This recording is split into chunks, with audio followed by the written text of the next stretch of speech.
बिरसा मुंडा मूर्ति अनावरण कार्यक्रम में पधारे हमारे समाज के समस्त अग्रजन, माता तुल्य, पिता तुल्य एवं युवा साथियों और आदिवासी परिवार की विचारधारा को पूरे देश में फैलाने की जनजागृति को लेकर अथक प्रयास और निरंतर कार्य करने वाले हमारे बीच में परम आदरणीय भंवरलाल जी दादा परमार को भी जोहार करते हैं और आप सभी को खेरवाड़ा की धरती से हम जोहार नमन करते हैं आपके दाहोद की धरती को। बहुत बड़ी खुशी होती है कि हम लोग उस धरती से आते हैं जहां सुदूर इलाका है और हम लोग जहां पालचित्रिया 7 मार्च 1922 की लड़ाई हुई थी वहीं सीमांकन इलाका है हमारा और आज यहाँ आए हैं तो निश्चित तौर पर यहाँ की समस्याओं के बारे में हम सब जानते हैं। हमारे आदिवासियों की पूरे भारत देश में ही नहीं पूरे विश्व में समस्याएं एक जैसी है ऐसा कह सकते हैं और हमें समाधान की दृष्टि को आगे बढ़ाते हुए हमें समाधान कैसे किया जाए उस पर विचार विमर्श करके हमें आगे बढ़ने की जरूरत है। तो हम लोग हमारे आदिवासियों के महानायक सूर्य क्रांति भगवान बिरसा मुंडा के मूर्ति अनावरण कार्यक्रम में उपस्थित हुए थे। उनके विचारों पर मैं बखान करने का प्रयास करूंगा कि जैसे बशर्ता हमारे दादा को कहते हैं बिरसा मुंडा, वैचारिक बिरसा मुंडा, इस प्रकार से तो इन्होंने इनके विचारों को पढ़ा है। आप लोग यहाँ सोच रहे होंगे कि इनकी मूर्ति को अगरबत्ती करोगे, पूरे दिन करोगे, पूरे साल करोगे, कितनी भी बड़ी मूर्ति बना दोगे, लेकिन इनके विचारों को नहीं समझोगे तब तक हमारे जीवन में बदलाव नहीं आएगा और हम लोग भील है, आदिवासी है, यहाँ कभी नहीं समझ पाएंगे। ये सोचने का विषय है मेरे साथियों, क्योंकि हम लोग 1871 की जनगणना के अंदर और हमारा 1871 से लगा के 1951 की जनगणना तक हमारा 80 साल तक धर्म कॉलम था। 61 की जनगणना में हमारा धर्म कॉलम हटा दिया गया।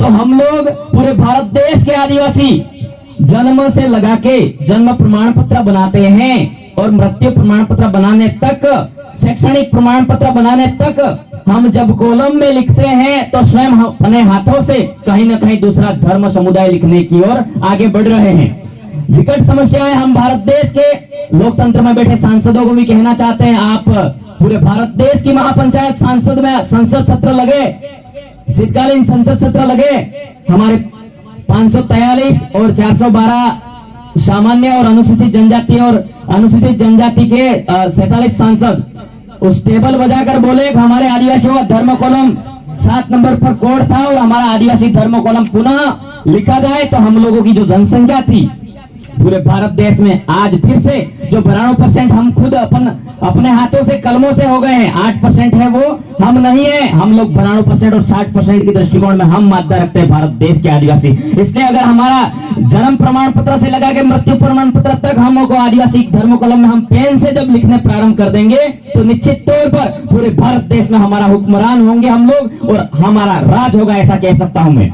इसलिए हमें समझना होगा, क्योंकि हम लोग कहीं ना कहीं हमारे बाप दादाओं के विचार भी हमने नहीं समझे, टालम टोल किया। आज भी दादा के हाई डिजीज प्रॉब्लम से जूझ रहे हैं। मैं इनको प्रमोट नहीं करना चाहता हूं, इन्होंने बहुत संघर्ष किया है। आदिवासी परिवार किसी एक आदमी को आगे नहीं बढ़ाना चाहता, लेकिन आज आदिवासी परिवार की विचारधारा इनकी बदौलत टिकी हुई और पूरे जितने भी आज आदिवासी परिवार की विचारधारा को सुन रहे हैं, हम तो एक आदिवासी परिवार का छोटा सा अंश, छोटा सा सदस्य मानकर दिन रात दादा के विचारों को फॉलो करके पढ़कर आगे बढ़ते हैं। तो निश्चित तौर पर हमारे जैसे माम जी महाराज कैसे कहते थे कि खोबर जो सोरे डोरिया डोरिया दीवा पड़े वगर बाटे गाड़ी जाले और बर्दमा थे पार उतरे वायरो बात करे तेरे तमारो राज आवे काळजे सोता जोगने सेली बारी में जागे जाजो ने ते कई नहीं थावानु है। उस समय भी हम लोगों ने नहीं जाना, नहीं समझा, तो कई लोगों ने इस चीज को समझा अच्छे से। तो उन लोगों ने, माप जी महाराज बहुत बुद्धिशाली है, इन ट्राइबल लोगों को समझा देंगे, ये सजग हो जाएंगे। यूं करके उन लोगों को कभी भी हमारा वाला आदिवासियों के लिए कोई भी व्यक्ति जगाने का प्रयास करता है उसको गलत टेक दिया जाता है, ये हमें समझना होगा। उन लोगों को उस समय अपने जो भजन मंडली करते थे उनमें उनको टेक दिया गया। माव जी थे गोडो के वाला महाराज यूं, लेकिन वो पागल नहीं थे, वो बुद्धिजीवी थे, तर्कशील थे और सोच रखते थे फिलोसोफर की, और हमारे आने वाली पीढ़ी को और आदिवासी समुदाय में क्या समस्या होगी, आगे किस तरीके से होगा, ये उन्होंने समझा था। इसलिए हमारे दादा भी आज आपको कहते हैं, जागो उठो, सही दिशा की ओर संघर्ष करो, हमारी दशा आदिवासियों की बदल जाएगी, इसलिए यह कहना चाहते हैं। इसीलिए एक कहावत है, आपके पास लोकतंत्र की भी ताकत है, आपके पास सभी समस्याओं का जड़ है, लेकिन समस्या यहां पैदा हो रही है कि हम लोग खुद कहीं ना कहीं किसी के, हमारा जो आदिवासी परिवार की विचारधारा को या हमको सही बात करता है उसकी मानने के लिए तैयार नहीं है। समस्या यहां होती है, मैं एक कहानी के दृष्टांत की ओर आपको आगे बढ़ाते हुए बात रखना चाहूंगा कि जैसे हम लोग अयोग्य व्यक्ति को आगे प्रमोट कर देते हैं, कहीं ना कहीं हम लोग भारत देश के लोकतंत्र का सम्मान करते हैं, बशर्ते किसी पार्टी को वोट देने दिलवाने का काम नहीं करते। हम शिक्षक हैं, हमारा परम कर्तव्य बनता है, हम समस्त मानव समुदाय प्राणी मात्र कल्याण की सोच रखते हैं, हमें पता है कि हम पूरे विश्व के जीवों के संरक्षण की सोच रखते हैं। इसीलिए एक कहावत है कि एक बार जंगल का राजा कौन होता है, मानते हैं शेर।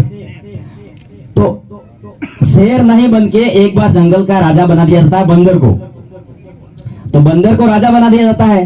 तो अब जंगल की कोई समस्या होगी तो किसके पास जाएंगे लोग, बंदर के पास जाएंगे।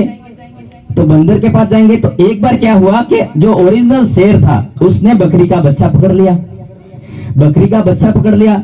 तो जो बकरी का जो माँ थी तो वो बकरी बंदर के पास में गई कि बंदर भाई जो राजा जी मेरी रक्षा करो, आप राजा हो। तो बंदर ने क्या किया, बंदर इस डाली से उस डाली कूदे, इस डाली से उस डाली कूदे। फिर उसने, बकरी ने कहा, अरे मेरे बच्चे की जान जा रही है, आप तो इधर कूद रहे हो और उधर कूद रहे हो।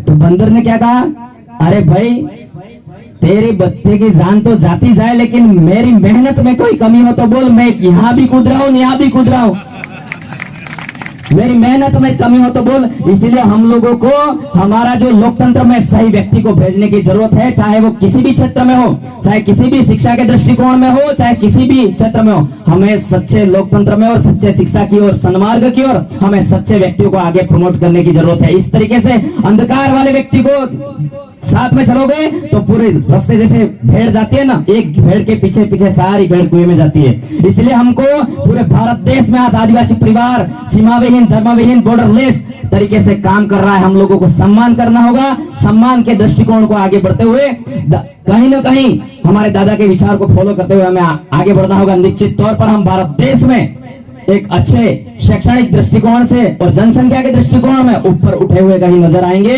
नहीं तो आज भी नहीं मानोगे तो दादा के जब किताबें आएगी ना, सबसे बड़ी भूल समस्या ये है, हम लोग किताबों में पढ़ने के बाद भरोसा करते हैं, जिंदा व्यक्ति कहता है उस पर भरोसा नहीं करते हैं। ओ अच्छा था, ये सही बात बोल रहे थे। बिरसा मुंडा के समय में भी लोग नहीं होंगे क्या, ये लोग उनके जमीनों की लड़ाई लड़ रहे थे, पूरे लोग नहीं लड़े, क्यों नहीं लड़े, क्योंकि हमारे वाले लोग भरोसा नहीं करते, ये सबसे बड़ी समस्या है। इसलिए हमारा जो जिंदा व्यक्ति कहता है उस पर भरोसा करना हमारा परम कर्तव्य है। और साथ ही साथ इस क्षेत्र के भाइयों बहनों को मैं आह्वान करना चाहता हूं, बता देना चाहता हूं कि हम लोगों को अंधविश्वास में नहीं रहना है। समस्या यहाँ आ रही है, हमारे यहाँ से पैदल पद यात्रा जाते हैं अंबाजी। मैं किसी जाति समुदाय का विरोध नहीं करना चाह रहा हूँ, लेकिन मेरे भाइयों, मेरा सवाल यहाँ है आप सभी से, पूरे भारत देश के आदिवासियों को, किसी भी जाति धर्म को, हिंदुओं को उनको पूजने दो, मुस्लिमों को मस्जिद पूजने दो, जिसको हमारा भारत देश धर्मनिरपेक्ष राष्ट्र मानते हैं, सबको पूजा विधि विधान करने का हक है। हम आदिवासी या प्रकृति पूजक है, इतना ही जानते हैं हम लोग, पूजने दो। लेकिन वो लोग सक्षम है, इसलिए वो लोग कहीं जाते हैं, जाने दो। लेकिन मैं आपसे सवाल करना चाहता हूँ, उस मंदिर में जो ट्रस्ट में जो पैसा जा रहा है,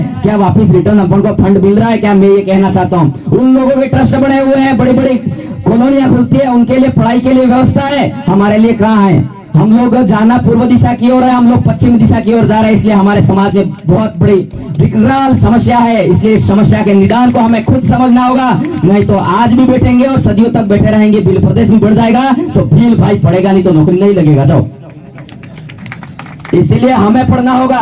और बशर्ते यह है कि भील प्रदेश जो हमारी मांग है, विधि सम्मत मांग है, संविधान के अनुसार मांग है, और संविधान अनुच्छेद 2 और 3 में प्रावधान है, राज्य को जो 2 में है और 3 में, राज्य के पुनर्गठन का प्रावधान है। इसलिए हम शासन प्रशासन से कहना चाहते हैं कि हमारा जो बिल प्रदेश मांग है पुरखों का सपना ही नहीं, इस भारत देश में जितने भी भील रहे उन लोगों ने इस धरती को रक्त से सींचा है, हमारे पुरखों ने खून बहाया है, तो हमारा सेपरेट बिल प्रदेश बनना चाहिए, इस पर कोई समझौता नहीं होगा, ये मैं कहना चाहता हूं।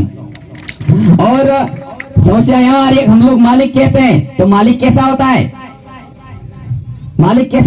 मालिक सब परिवार में सबको साथ सहयोग से रख पाए, तो हमें बिल प्रदेश बन जाए, सभी जाति धर्मों का और समस्त जीव कल्याण की सोच वाले व्यक्तियों को, पूरे जीव जगत को समेट कर रखना होगा। हमको ऊंच नीच जाति धर्म का भेदभाव नहीं किए करते हुए हम लोगों को इस राज्य बनेगा तो सबका उत्थान प्रगति होगी। हम लोग बिल प्रदेश राज्य बनेगा तो जो जनसंख्या के अनुपात के आरक्षण की बात है वो भी बात करना चाह रहे हैं, और इस क्षेत्र में अलग राज्य बनेगा तो उसका सबका विकास होगा, सबकी उन्नति होगी, सबकी प्रगति होगी। आदिवासी कौम कभी स्वार्थी लोभ लालची नहीं हुआ है, प्रकृति के साथ में प्रकृति संबद्ध जीता आया है। इसलिए हम लोग सभी जाति धर्मों का सम्मान करते हैं और समस्त जीवों का कल्याण करते हैं।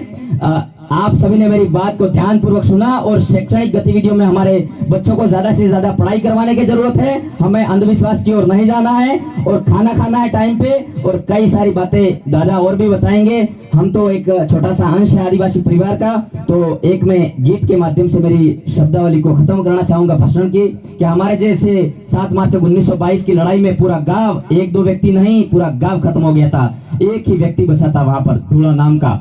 तो धूला नाम का व्यक्ति बचा था, तो वो गाड़ी वाकड़ा के अंदर जाके अकेला बसा था। तो आज भी पूरे गुजरात में, गांधीनगर हो चाहे पूरे गुजरात में, वहां जहां शहीद हुए थे उस क्षेत्र से सबसे ज्यादा फौजी प्रकृति की देन की बदौलत आज पाल चितरिया की धरती से सबसे ज्यादा गुजरात में फौजी है, ये मैं कहना चाहता हूँ। तो वहां नीनमा परिवार से एक व्यक्ति था धूला नाम का, तो उसने गीत गाया, उसके लिए गीत है, तुड़ाया रे तुड़ाया कहारे तुड़ाया गाड़ी माए हाय हाय रोवे तुड़ाया पाला सीताराजे वाले लड़ाई है तुड़ाया गाड़ी माए हाय हाय रोवे तुड़ाया पुरिये अपड़ा ने आला लाजा में नाने आला तुड़ाया गाड़ी माए हाय हाय रोवे तुड़ाया। इसलिए हम लोगों को एक होना है। उसने कहा था कि भूरियों अंग्रेजों को हम और राजो रजवाड़ों को जमीन नहीं देंगे, तो एक ही व्यक्ति बचा था। तो आज उस पूरा गांव नष्ट हो गया। ऐसे ऐसे हमारे जो इतिहास में कई सारी जानकारी नहीं लिखी गई, तो हम लोगों को ये विचार सुन रहे हो, विचार को आगे आपके परिवार में सगे संबंधियों में पहुंचाने हैं, और हमको एक मजबूताई से रहना है। तो मेरे साथियों, नहीं तो हम दर दर की ठोकरें खाएंगे। और मैं 1-2 लाइनों के साथ में मेरे वक्तव्य को खत्म करूंगा। बन सहारा बेसहारों के लिए, बन सहारा बेसहारों के लिए, बन किनारा बेकिनारों के लिए, जियो तो ऐसे जियो पूरे मानव समुदाय और विश्व कल्याण के लिए। जय जोहार, जय आदिवासी, जय बिल प्रदेश। बहुत बहुत धन्यवाद। आपका छोटा बेटा होने के नाते मुझे बोलने का सौभाग्य प्राप्त हुआ। धन्यवाद, जोहार, आभार, जय बिल प्रदेश। खूब खूब धन्यवाद। आदिवासी परिवार